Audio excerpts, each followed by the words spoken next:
Assalamualaikum warahmatullahi wabarakatuh. Alhamdulillahilladzi hadana li hadza wa ma kunna linahtadiya laula an hadanallah. Asyhadu an la ilaha illallah wa asyhadu anna Muhammadar Rasulullah. Rabbi shrah li sidri wa yassir li amri wa ahlul 'uqdatam min lisani wa yafqahu qawli. Para pencinta hukum adat Melayu Jami yang saya muliakan, izinkan saya Mokhtar Abu Sholib untuk mengisahkan orang kai hitam Rajo Kerajaan Melayu Jami melamar Mayang Mengurai anak Temenggung Mirahmato Rajo Tembesi yang berada di Istana Bayang Tembesi. Kisah ini terjadi kurang lebih pada abad ke-15. Setelah orang kai hitam diangkat menjadi Raja Jambi, lalu dia memudikkan sungai Batanghari. Sesampai di Muara Tembesi, ada persimpangan antara sungai Tepuk Batanghari dan Tembesi itu. Lalu dia ambil air sungai Batanghari, diambilnya sungai Tembesi, diambilnya sungai Batanghari. Lalu ditimbang-timbangnya dengan tangan. Akhirnya dia merasa berat sungai Tembesi tadi. Jadi ringan sungai Batanghari. Nah, itu menurut pendapat dia. Hanya dia berkesimpulan dia memudikkan sungai Batanghari, sungai Tembesi. Nah, lalu dimudikkan daerah sungai Tembesi ini. Dan sungai Tembesi ini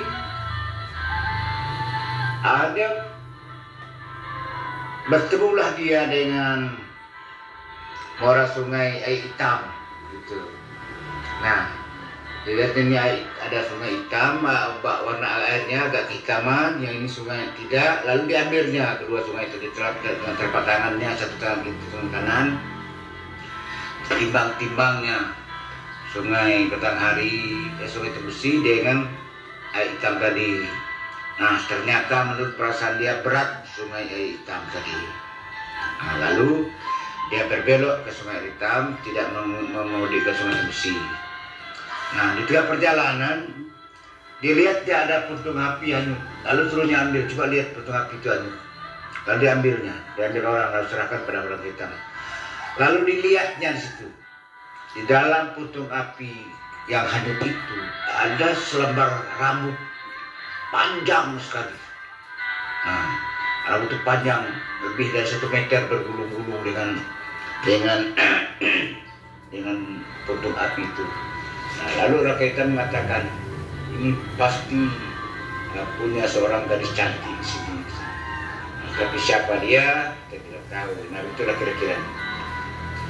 Singkat cerita, orang hitam ini akhirnya terus memudikkan sampailah di Istana Bayang Tembesi. Di rumah disambutlah oleh Raja Temenggung Mirahmato, itu Raja Tembesi.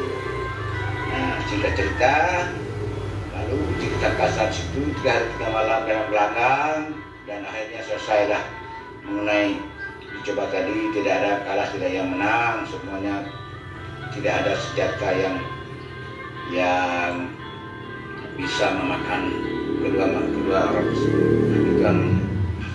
Kemudian setelah hari malam, setelah uji coba itu selesai, Temenggung Mirahmato dan orang kai hitam kembali ke Istana Bayang Tembesi. Kemudian setelah makan malam, selesai sholat, dia dilaksanakan orang kai hitam, sedangkan Temenggung Mirahmato tidak sholat waktu itu kan. Nah, kemudian pergilah ke peraduan tidur. Maka terbayanglah orang-orang kehitam saat dicoba tadi beberapa hari ini ada seorang gadis cantik yang duduk tempat Raja Besi. Lalu katanya pastilah itu anak gadis Raja Besi ini yang bernama Mayang Mangurai. Ini cantiknya Mbak Bidadari dari surga. Sulit dicari putih tandingannya saat itu. Nah, maka setelah malam, hari beranjak malam, secara diam-diam orang kehitam lalu menemui Temenggung Tematan. Temenggung Tematan ini wakil Raja Besi lah kira-kira begitu, adik dari Temenggung Berahmatu. Lalu dia menyampaikan keinginan untuk melamar Mayang Mangurai untuk jadi peristrinya sebagai permaisuri kerajaan Melayu. Nah, lalu disampaikan dia lah, wahai mama Temenggung Tematan, tinggi gunung besar harapan, kok kecil telapak tangan niru dan kanda cadahkan. Kok boleh pitak pintu, kata orang hitam, kok boleh pitak pintu kena berlaku. Dibuang suku jauh, digantung suku tinggi. Saya bermaksud nak menyunting bunga setangkai. Kok mau kayu tegak jadi condong. Kok condong dan direngku, kok rebah kayu hendak dititi. Kok Mayang Mangurai suku menghinakan diri. Nakanda bermaksud melamar Mayang Mangurai menjadi istri Nakanda, menjadi permaisuri Raja Kerajaan Melayu Jambi. Itu kata orang kehitam pada Temenggung Tematan. Mendengar lamaran orang kehitam, tertunduk malu, tertunduk muka Temenggung Tematan, menahan rasa geli di hatinya. Dia sadar perasaan dia tidak mungkin lamaran orang kehitam ini diterima oleh Temenggung Berahmatu. Nah, karena anaknya yang cantik itu rasanya tidak sejodoh dengan orang hitam yang badannya hitam. Nah, jadi Temenggung Tematan waktu itu serba salah. Pak buah semalakama, dimakan bapak mati, tidak dimakan ibu meninggal. Maka dengan arif dan bijaksana, dia berkata kepada orang kehitam dengan suara yang rendah, wahai Nakando, tolonglah Nakando agak bersabar sedikit. Perkara ini sangat rumit Nakando. Nah, Mamando tidak bisa menentukan yang pasti. Ketak babuku lan sabarwe tidak bisa. Mamando tidak bisa langsung memberikan kata putus. Karena masih ada orang yang berjalan dulu selangkah, berkata dulu sepatah. Sungguh demikian, kala menak Mamando hilirkan air anak Mamando hilirkan, kala menak Mamando jalankan. Nah, itulah kata tadi. Nah, kok permintaan akan terkabul, jangan memuji, kata dia. Kalau salah jangan mengumpat. Nah, lalu orang kehitam tertunduk.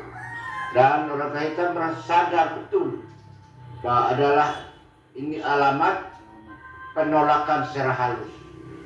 Jadi alamat penolakan dia ini secara halus. Itulah kira-kira pendapat orang kehitam. Dia hanya bisa menganggukkan kepala. Dan Temenggung Tematan akhirnya masuk ke kamar. Kemudian dibikin pula lah orang kehitam tadi. Akhirnya secara diam-diam, tanpa diketahui oleh orang kehitam, Temenggung Tematan pergi menemui Temenggung Berahmatu dengan istrinya Tampuk Bulan. Nah, ternyata belum tidur. Maka di situ Temenggung Tematan memaparkan maksud orang kehitam nak melamar Mayang Mangurai untuk jadi istrinya. Tapi Temenggung Berahmatu terkejut bak disambar petir di siang bolong. Darahnya mendidih naik turun. Mukanya dan matanya merah, bulu romanya berdiri, amarahnya muncul, mengalir keringat dingin di sekujur tubuhnya karena menahan nafsu amarah. Maka dia berkata dengan suara lantang. Nah, berkata dengan suara lantang, sungguh tidak tahu malu orang kehitam ini. Sungguh tidak tahu diri, tidak tahu diuntung. Apa dia tidak pernah berkacau. Ataukah kerajaan Melujami tidak pun cermin kata dia, untuk melihat wajahnya sendiri? Apakah pantas dia bersanding dengan anakku yang mengurai? Nah gitulah sumpah serapah yang mulai keluar dari mulutnya. Tetapi belum sempat dia mengeluarkan caci makian, cacian kotor, sumpah serapah atau kata-kata negatif kepada orang kaitan dengan suara yang keras tadi, tiba-tiba istrinya Tampuk Bulan, permaisuri dari Raja Tegusi ini, atau istri dari Temenggung Brahmato, ibu kandung dari Mayang Mengurai, menyela dengan cepat sambil memegang tangan suaminya, disaksikan oleh Temenggung Temantan. Maka dengan suara perlahan Putih Tampuk Bulan berkata, "Wahai suamiku belahan jiwa, wahai Kakando yang kusayang siang malam, rambut calai pengantung sanggul, ubat jerih kelarai demam, sedingin tampal kepala petang pagi. Sebaiknya kita bersabar agak sedikit, pelan-pelanlah kita berbicara. Mari kita berterima kasih dan berbesar hati. Mari kita berhati-hati berkata. Mari ungai-ungai kita berbisik. Bila bicara siang harus melihat, bila bicara malam harus mendengar. Siapa tahu ada orang lain. Jangan sampai orang tersinggung. Eloknya kita berpikir, kita renungkan lebih di lubuk hati tepian jantung yang paling dalam. Dipikir habis-habis, kita timbang masa-masa. Jangan tergesa diputuskan dengan rasa marah. Gunung tak runtuh karena kabut, laut tak keruh karena ikan. Jemu yang tidak masak sehari jangan dibuang. Jangan cepat mengambil kesimpulan. Bisa niat baik menjadi buruk. Bahwa dalam hidup ini, dalam hidup di dunia ini, ada hal yang tidak sanggup kita mengetahuinya. Itulah yang disebut dengan aral azal petaka pramo, judul janji langkah rezeki pertemuan maut. Karena ada 9 rahasia yang tidak kita ketahui oleh umat manusia ini dan selalu dilindungi oleh Allah, oleh Tuhan yang Maha Kuasa. Ketahuilah Kakando, kita berdua ini sudah usia lanjut, sudah sangat tua. Tidak mungkin kita hidup selama-lamanya. Hidup gedang silih berganti, mati silih berubah. Begitu nasib anak manusia di muka bumi ini. Tidak ada yang kekal. Ada awal, ada akhir. Dan mau ke mana kita ini nanti? Ketahuilah Kando bahwa punya anak bujang bak harimau di ujung tajung, punya anak gadis bak api di bebung atap. Keduanya sama baik, sama buruknya. Salah asuh, salah arah, salah lantik, kita dipermalukan oleh anak. Kini anak kita yang mengurai, sudah sangat dewasa. Masa depannya entah bagaimana, sulit tenang meramalkan. Entah hidup manakah yang ditumpang, pulau apa tempat dia singgah berlabuh. Kalau kita sudah tidak ada lagi di muka bumi ini, di muka bumi yang panah ini, maka hati-hatilah kita memilih menantu. Jangan sampai salah pilih yang dapat hanya berkutu-kutu. Kalau tak tumpang biduk tiris, bergantung ke akal lampu. Lambat tahun karam juga. Yang merasakannya ialah anak kita yang mengurai. Kasihan kalau nasibnya buruk, untungnya susah. Nasibnya sangat malam. Lalu dia tertegun sambil melihat muka Temenggung Brahmato. Kemudian dia berkata lagi, "Maafkan Adindo. Adindo hanya numpang bicara gaya. Yang tebuk beting putus memakan habis adalah Kakando yang paling berhak memutuskannya." Nah, sementara itu Temenggung Temantan tak tunduk mendengar ucapan istri dari kakaknya ini, yaitu Putih Tampuk Bulan yang sangat arif yang sana. Lalu kemudian Dia memberanikan diri berkata sambil menyela, "Saya sependapat dengan kakak. Kita harus arif bijaksana. Harimau di perut, kambing di mulut. Umpama memukul ular, tanah dipukul tidak lembab, palu pemukul tidak patah. Ular dipukul laju mati. Kawan bicara merasa senang, awak balabu kanti tidak kehilangan. Hukum jatuh benar terletak, kelak berderai keduanya." Nah, itulah kata dari teman-teman tadi. Maka itu dilanjutkannya lagi. Marilah kita pikirkan masa-masa, kita renungkan segala baik dan buruknya. Kita terima apa baiknya, kalau kita tolak apa pula buruknya. Kini kini bak menarik rambut dalam tepung. Rambut jangan putus, tepung jangan sasera. Andai kata diterima, terimalah dengan baik, dengan senang hati. Muka suci, hati suci berkojarnya. Tapi kalau ditolak, tolaklah dengan cara yang arif dan bijaksana, dengan cara yang paling halus. Ibarat kita menikam orang yang keris kerabat. Tikam sayup, pancung tak sampai. Luka dalam tapi tak sakit, diobat takkan sembuh. Bayang ditikam mati juga. Tetapi bagaimana nasib masa depan anak kita yang mengurai? Barangkali elok dipikirkan masa-masa, direnungkan dalam-dalam. Kita bikin baik buruknya sampai ke kesik dini. Kita baca eloknya sampai ke menpadu, supaya tidak ada penyesalan di kemudian. Tapi maafkan ambuk adindo kando. Adindo hanya numpang bicara baik. Karena itu putuskan oleh kakando dengan arif dan bijaksana.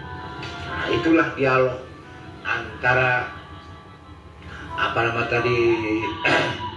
Maya teman-teman dan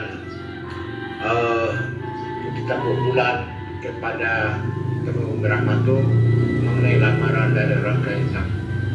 Nah, sementara itu Temenggung Tematan tidak menjawab. Lalu dia mengatakan, besoklah saya putuskan sendiri setelah mendapat jawabannya. Nah, gitu. Nah, maka besoknya ketika orang Hitam mau berangkat meninggalkan Istana Bayang Temsi, kembali ke Jambi, ke ujung Jabu, lalu dilepaslah oleh rakyat di muka Istana Bayang Temsi itu. Disitulah di tengah orang keramaian begitu banyak tadi, Temenggung orang Hitam mohon diri, nak berangkat kembali. Lalu Temenggung Rahmatu mengucapkan kata sambutan, diminta oleh rakyat sepatah dua patah. Nah, lalu dia berkata kurang lebih begini. Dia mengucapkan terima kasih katanya kepada Nakanda, kepada Nakanda orang Hitam yang sekaligus adalah Raja Jambi, datang berkunjung ke Istana Bayang Temsi melihat nasib pembawa rakyat. Lalu katanya Mamanda ucapkan terima kasih pula atas perhatian Nakando kepada anak Mamanda yang mengurai untuk jadi permaisuri Raja Kerajaan Melayu Jambi. Mamanda terima katanya dengan hati suci berkoenjorne, dengan segala senang hati. Nah, kini kata Ratu, betapa besar rasanya tubuh Mamando, tidak bisa diukur berapa besarnya. Tinggi gunung besar harapan Mamando, serta tanduk tumbuh tuah latibu, sisik banyak tulang batibun. Mantiko adu galigo di tangan, ungin dikisik jadi emas, pasi digenggam jadi intan. Induk kayu bapak batua, mamak di hujung rakyat orang banyak. kini kok setitik memanda lautan, kok sekepal memanda gunungkan. Kini kecil telapak tangan nyiru memanda tadakan, kok kecil nyiru bumi dan langit memanda hamparkan. Karena sangat syukur dan senang hati dapat mentiko beligo, cuding gading, culo mentiko, endak pelak yang tidak disangku-sangku sebelumnya. Akan tetapi, kata dia melanjutkan, karena adat membuat syarat, maka tidak dapat diterima sebelum syarat itu cukup. Adapun syaratnya itu ringan, kata dia, kata tukang betul. Tapi dalam ringan ada beratnya. Bukan syarat dibuat-buat, tetapi syarat yang kuning dek jari, lah pasal di telapak, lah kumal dek memakai. Kalau dia sak layu, dia mati. Kalau diubah menjadi pencah payu agung, negeri rusak, rakyat binasu. Adapun syarat melamar anak Raja Tembesi sudah dari dahulu dipakai sampailah sekarang. Dalam hal ini adalah mahar yang mengurai, yaitu harus dengan emai selesung pesuk, selengan baju, seruas bulu telang, dan segantang langali kapal tumu, serta 40 orang dayang pengiring inang pengasuh. Mendengar ucapan daripada Temenggung Rahmatu itu, orang kaya hitam tersenyum sambil tertunduk. Tetapi orang-orang yang ada di sekitarnya, orang lain yang mendengar bicaraan itu, mereka berbisik sambil mengatakan, syarat itu sangat berat. Ini tanda lamaran ini ditolak secara halus. Inilah yang disebut dalam adat ibarat pisau, tajam lunak tetapi makan tulang dan memutus rambut tikus. Nah, begitulah kira-kira kejadian saat itu. Tetapi orang kaya hitam, walaupun dia menyadari hal itu tidak akan diterima, lalu dia mengatakan dengan sopan dan santun, dia mengatakan, terima kasih Mamando, terima kasih banyak Mamando atas Mamando terimanya lamaran Nakando. Tetapi untuk hari ini tentulah Nakando belum siap. Jika Mamanda bermurah hati, berilah Nakando waktu barang 3 bulan untuk mengumpulkan nan teluci, mengampungkan nan taserak, memungut segala nan jauh nan jatuh. Mano nan jauh hendak dijemput, mano nan dekat hendak dipanggil, diulai hendak panjang, di kampung hendak limbah. Maka bila sampai saat ketikanya nanti, Nakando akan datang ke istana Bayang Tembesi. Maka Temenggung Rahmatu mengiyakan sambil tersenyum menghadap kepada orang kaitan. Nah, begitulah lamaran dan mahalnya mahar orang kaitan. Tetapi Allah mentakdirkan lain. Tidak lama kemudian orang kaitan mendapatkan segala syarat-syarat tersebut dan mereka pun menikah pada tahun 1501 Masehi. Barangkali itu saja yang dapat saya paparkan pada saat ini. Lebih dan kurang saya mohon maaf, karena saya tidak bermaksud untuk menggurui siapa-siapa dan atau menyakiti hati siapa-siapa. Saya tidak lebih dari seorang yang menciptai hukum adat Jami dan ingin memaparkan agar generasi muda yang akan datang mengetahuinya. Sudah saya paparkan segala nandape, sebaris tak lupa setitik dailam, kok ada nang talindung di balik daun, tinggal di honut bakal lamu, bukan memelau pane deneku, bukan bakwa mandi bakupai, kok kurang syukur dituku, kok jalan syukur disisip, kok bungkuk syukur dilurus benar, syukur diuleh panjang di kampung liba, alam tak kembang menyudahi. Tamat kaji kitab dilingkup, tamat gayung pedang diletak. Terserah kepada ombak dan bersabung, angin dan babut yang tinggal untuk nampaknya. Titik air bisa batal orang sekapal jadi temenung dalam kelam bela berlampu. Nan si titik jadikan laut, nan sekepal jadi gunung, alam terkembang jadi guru. Balam terbang ke pokok pintu, pedih sulit apa dimakan. Alam terkembang jadi guru, bumi dan langit ada di dalam. Yang benar dari Allah yang Maha Kuasa, yang salah dari saya Mukhtar Agus Khalid Isa. Kepada Allah saya bertaubat. Saya mohon Allah mengampuni dosa saya sebelum ajal saya, sebelum nyawa saya dicabut oleh Allah Subhanahu wa taala. Dan kepada Nan Sakti Keramat mohon tabi kok ada Nan Sakti talawat talapau, dan kepada sesama hamba mohon maaf dari salah kata dan perbuatan. Akhirnya saya ucapkan Assalamualaikum warahmatullahi wabarakatuh.